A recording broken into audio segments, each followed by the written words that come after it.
আশুরার দিনে তিনটি আমল ব্যতীত যতই আমল করা হোক বা যে কোনো কার্যক্রম করা হোক না কেন, সবই বেদাত হিসেবে গণ্য হবে।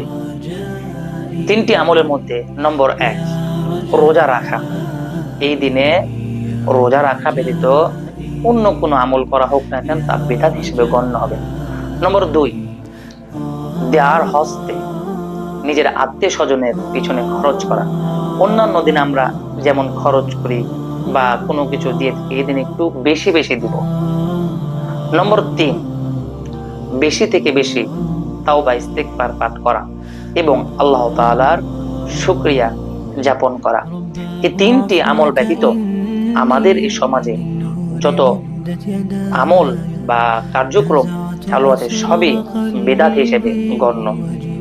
উদাহরণস্বরূপ যেমন বুক চাপড়ানো, জিঞ্জির দিয়ে পিঠে আঘাত করা এবং হাই হোসাইন হাই হোসাইন বলা, কালো পোশাক পরিধান করা এই দিনকে উপলক্ষ করে, মাথায় অর্থাৎ কপালে ফেটা বাঁধা, খিচড়ি পাকানো, শরবত পাকানো, মাজারে গিয়ে মোমবাতি জ্বালানো, আরো কত কিছু। মনে রাখবে এই সমস্ত আমল বেদাত। আরেকটি বিষয়, গত বছর আমাকে এক ব্যক্তি জিজ্ঞাসা করেছিল যে এই দিনে কি কোনো নামাজ আছে। আমি বললাম যে আপনাকে কে বলেছে এই দিনে নামাজের কথা। বললাম আমি শুনলাম।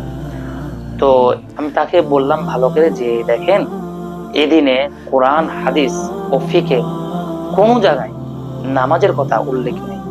এই দিনে রোজার কথা উল্লেখ আছে কিন্তু নামাজের কথা উল্লেখ নেই। অতএব আল্লাহ তাআলা আমাদেরকে যেন সকল প্রকার বিদআত থেকে হেফাজত করুন। আমিন।